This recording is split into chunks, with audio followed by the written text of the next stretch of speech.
বাংলাদেশের ওই যে ৯০ নাস্তিক জন্ম নিছে, ওর নাম আমি নিজুম মজুমদার বলি না, ও হলো মুসি মজুমদার। মুসি কথা বলুন ঠিক কিনা?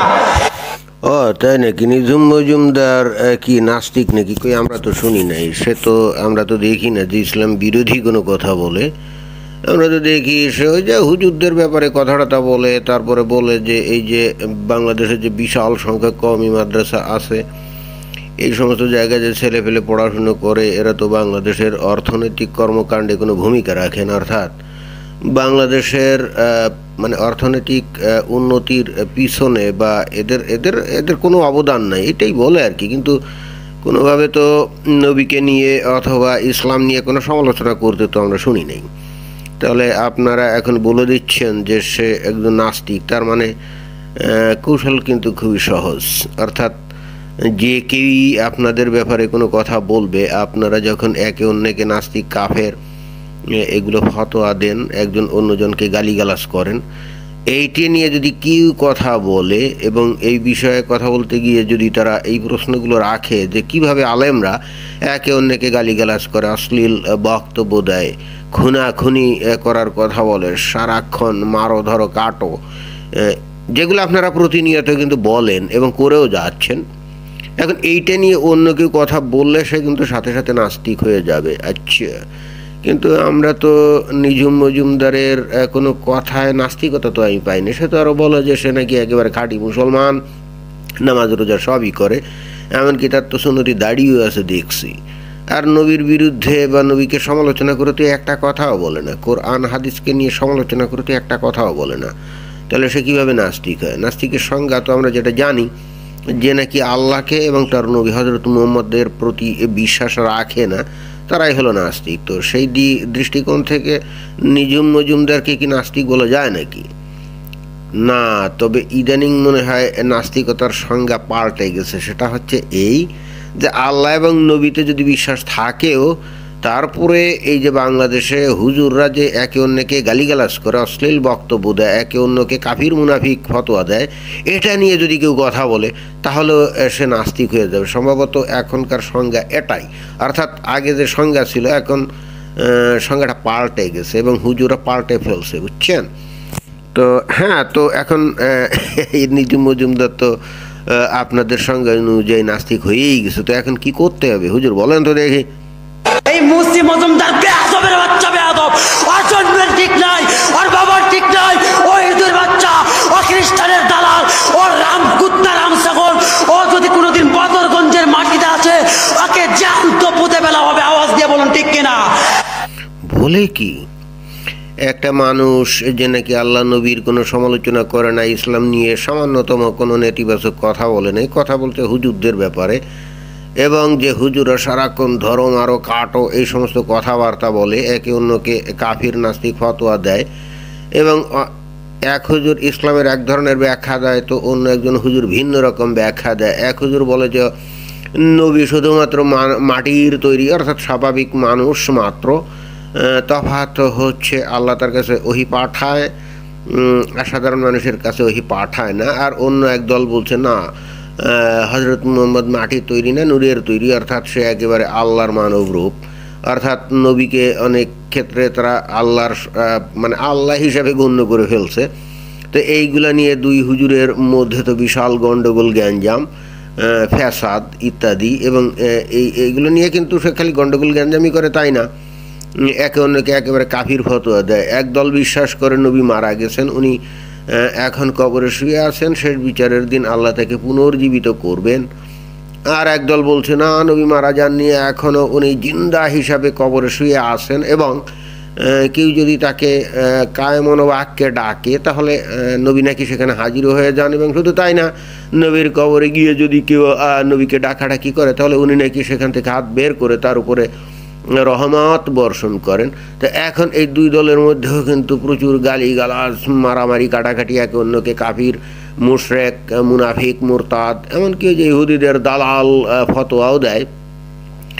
তো এখন এই হুজুররা একে অন্যকে নিয়ে এই যে গালিগালাজ করবে, তো এটা শোনার পরে যদি কোনো একজন সজ্জন ব্যক্তি, একজন বিবেকবান ব্যক্তি যদি প্রশ্ন করে যে হুজুররাই যে ইসলাম যদি একমাত্র সত্য ধর্ম হয়, এবং সে নিজেও কিন্তু তাই বিশ্বাস করে।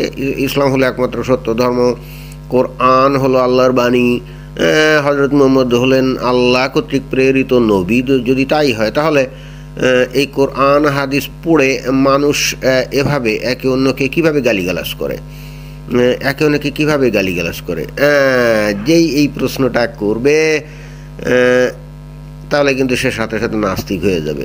এবং যদি এই ধরনের প্রশ্ন করে যে এইভাবে একজন হুজুর অন্যজনকে কাফির নাস্তিক বলে গালিগালাজ করছে, বেয়াদব বলছে, শয়তান বলছে, কি বলছে না, এই যে আমরা তো দেখি আহলে হাদিসের যে সমস্ত হুজুর আছে তাদেরকে তো ওই হানাফি গ্রুপের লোকজন শয়তান বলে, কি শয়তান বলে না, বলে তো। তো এখন এইভাবে গালিগালাজ করবে, কিন্তু কেউ যদি প্রশ্ন করে যে তাদের এই গালিগালাজ থেকে আসলে সাধারণ মানুষ কী শিক্ষা নিচ্ছে বা কী ধরনের শিক্ষা পাচ্ছে, তারা ইসলাম ধর্ম সম্পর্কে কী মেসেজ পাচ্ছে, এবং একই সঙ্গে যদি তারা প্রশ্ন করে যে অমুসলিমরা যদি এই হুজুরদের এই আচরণগুলো দেখে তাহলে তারা মুসলমান এবং একই সঙ্গে ইসলাম নিয়ে কী ধরনের ধারণা পোষণ করবে, তারা তো এটাই বলবে যে এতদিন মুসলমানরা প্রচার করে আসছে যে ইসলাম হলো শান্তির ধর্ম, শান্তির ধর্ম, যারা নাকি ইসলামের ছায়াতলে আসবে তারা চিরশান্তি অনুভব করবে। কিন্তু এই হুজুর আর আলেমদের এই পারস্পরিক যে মানে অশ্লীল কথাবার্তা, গালিগালাজ, একে অন্যকে আক্রমণাত্মক বক্তব্য, এবং একই সঙ্গে এরা কথায় কথায় মারো ধরো কাটো এইগুলো যে বলে, যেমন এইমাত্র কিন্তু নিজুম মজুমদারকেও কিন্তু বদরগঞ্জে পেলে তারা কিন্তু মাটিতে পুঁতে ফেলবে এই হুমকি দামকি দিচ্ছে।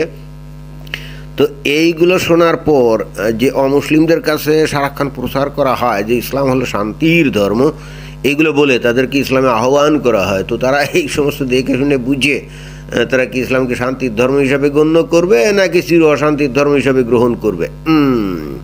এই প্রশ্ন করলেও কিন্তু যে নাকি করবে সে কিন্তু একেবারে সাথে সাথে নাস্তিক হয়ে যাবে, রাইট, একেবারে নাস্তিক হয়ে যাবে। আমরা তো এই যে নিজুম মজুমদারের বক্তব্য বিবৃতি যেটা শুনি, অন্তত আমি যে পর্যন্ত শুনছি আমি কখনো ইসলাম বিরোধী কথা তার মুখ থেকে শুনি নাই, কখনো কোরআন হাদিস বিরোধী বা নবীকে সমালোচনা করে ন্যূনতম কোনো কথা উনি বলেননি, বরং নবীর প্রতি তার সীমাহীন শ্রদ্ধা, ইসলামের প্রতি তার সীমাহীন ভালোবাসা এবং বিশ্বাস এগুলো তো অটুটই আছে।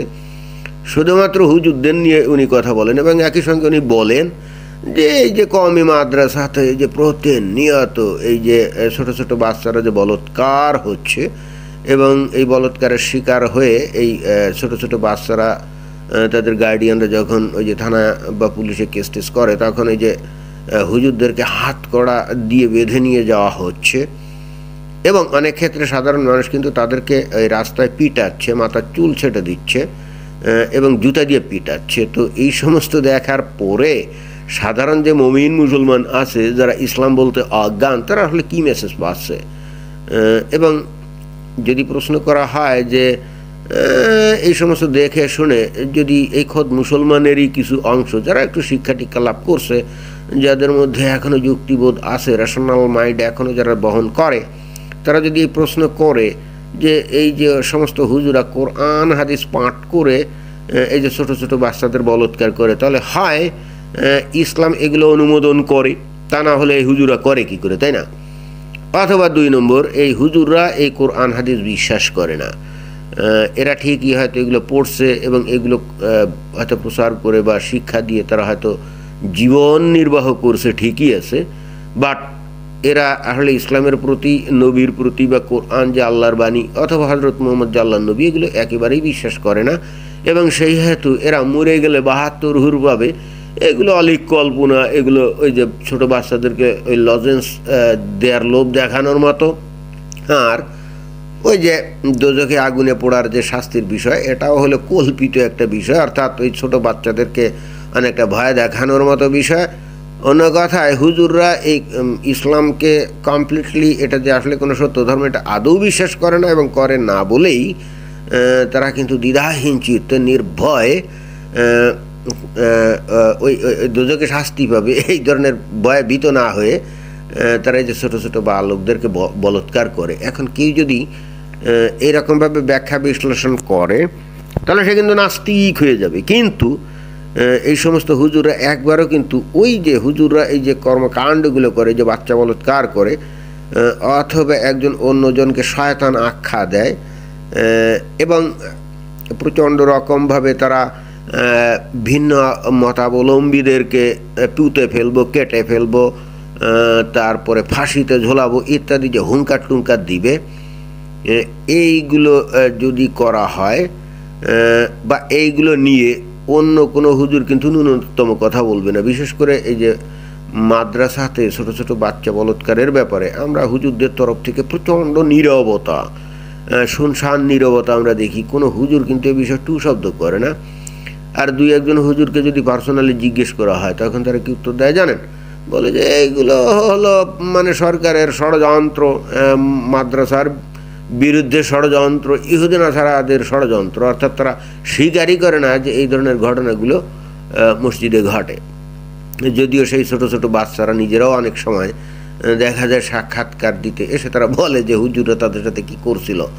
অর্থাৎ ওই ছোট ছোট বাচ্চারাও এই ক্ষেত্রে ওই যে ইহুদিদের দালাল হিসাবে তারা চিহ্নিত করতে চায়। এবং এই সমস্ত বিষয় নিয়ে কেউ কথা বলা মাত্রই এই যে যারা নাকি এই ছোট ছোট বাচ্চাদের বলৎকার করে, তারা যারা হানাফি, যারা নাকি ওই যে আহলে হাদিসদেরকে শয়তান বলে, আর আহলে হাদিস যারা নাকি আবার অন্য দলকে বলে যে তারা মুসলমানই না, সবাই কিন্তু তখন এক সূত্রে গাঁথা হয়ে যায় এবং সবাই কিন্তু এক সুরে তখন কিন্তু এই প্রশ্নকারীকে কিন্তু নাস্তিক হিসাবে ট্যাগ দেয়। এখানে কিন্তু ওই তখন আর ওই যে আহলে হাদিস আর কে হানাফি আর কে পীর পূজারি আর কে মাজার পূজারি এর কোনো তফাৎ থাকে না। ওরা সবাই কিন্তু তখন একত্রিত হয়ে যারা নাকি এইভাবে মুক্ত বুদ্ধির বহিঃপ্রকাশ ঘটাবে বা হুজুরদের কর্মকাণ্ড নিয়ে কথা বলবে, সবাই কিন্তু এক যোগে তাকে কিন্তু নাস্তিক ফতোয়া দিবে। যেমন এইমাত্র এই হুজুর নিজুম মজুমদারকে এই যে মাটিতে পুঁতে ফেলার হুমকি টুমকি দিল না, আপনারা দেখবেন না যে এখানে আমি জানি না কোন তরিকার হুজুর, এ কি হানাফি নাকি তাবলিগি আমি জানি না, নাকি ওই যে আহলে হাদিস মানে সালাফি আমি জানি না, কিন্তু দেখবেন যে এ যদি সালাফি হয়ও, যে হানাফিরা সালাফিদেরকে শয়তান বলে, ওই হানাফিরাও কিন্তু এই লোকের ব্যাপারে, অর্থাৎ এই লোক যে ওই নিজুম মজুমদারকে মাটিতে পুঁতে ফেলার কথা বলছে, ওরা কিন্তু একটা কথাও বলবে না। এই ক্ষেত্রে কিন্তু এরা সব ঐক্যবদ্ধ, বুঝছেন? তো এই হলো বর্তমান অবস্থা। অর্থাৎ হুজুরা যা ইচ্ছা খুশি বলে যাবে, করে যাবে, যাকে ইচ্ছা খুশি নাস্তিক ট্যাগ দিয়ে তারপর তাকে নানাভাবে হেনস্থা করবে এবং হয়তো হাতের কাছে পাইলে সাফাতি দিয়ে কোপও মারবে। কিন্তু এদের ব্যাপারে কিন্তু কিছুই বলা যাবে না। যদি বলেন আপনি হয়ে যাবেন নাস্তিক, একেবারে সোজা সাপটা কথা, বুঝছেন? তো এই দেশে সরকারেরও আমরা অনেক ক্ষেত্রে দেখি যে এইভাবে, আমরা তো জানি যে বাংলাদেশ কোনো শরীয়তি বিধান কায়েমকৃত কোনো রাষ্ট্র না। এখানে একটা সংবিধান আছে, আইন কানুন আছে। তো এইভাবে প্রকাশ্যে একজন লোক যদি অন্য একজনকে এই মানে কল্লা ফেলে দেওয়ার বা মাটিতে পুঁতে ফেলার হুমকি দামকি দেয়, এটা কি বাংলাদেশ সরকারের সংবিধান বা আইন অনুযায়ী শাস্তিযোগ্য অপরাধ কিনা তাও আমি জানি না। কিন্তু যেহেতু এদেরকে কখনোই এই ধরনের বিচারের সম্মুখীন হতে হয় না, তাহলে মনে হয় যে আসলে এগুলো বাংলাদেশের সংবিধানে কোনো রকম শাস্তিযোগ্য অপরাধ না। অর্থাৎ যে যখন ইচ্ছে খুশি যাকে তাকে কিন্তু ওই কল্লা ফেলে দেওয়ার হুমকি দিতে পারে, মাটিতে পুঁতে ফেলার হুমকি দিতে পারে। মনে হয় বিষয়টা এরকম নাকি, আমি ঠিক জানি না, আমি সংবিধান বিশেষজ্ঞ না। কিন্তু আবার এটা জানি যে সংবিধানে নাকি আছে সবাই নাকি সমান, অর্থাৎ নারী পুরুষ জাতি ধর্ম বর্ণ নির্বিশেষে সবাই সমান। তো তাই যদি হয় তাহলে একজন তো অন্যজনের কল্লা ফেলে দেওয়ার হুমকি দিতে পারে না, সেক্ষেত্রে তো এটা শাস্তিযোগ্য অপরাধী হবে নাকি, মানে যুক্তিতে বলে। কিন্তু যুক্তিতে যাই বলুক, সংবিধানে যাই লেখা থাকুক, মুক্ত বাতায়নে ফ্রি স্টাইল জনসভায় বক্তব্য দিবে একমাত্র হুজুররা, অন্যরা কিন্তু এই মানে কোনো স্বাধীন মতামত দিতে পারবে না। দিলেই কিন্তু তার কিন্তু খবর আছে। তো এটাই হলো পরিস্থিতি। তো এটাই ছিল বক্তব্য। ধন্যবাদ।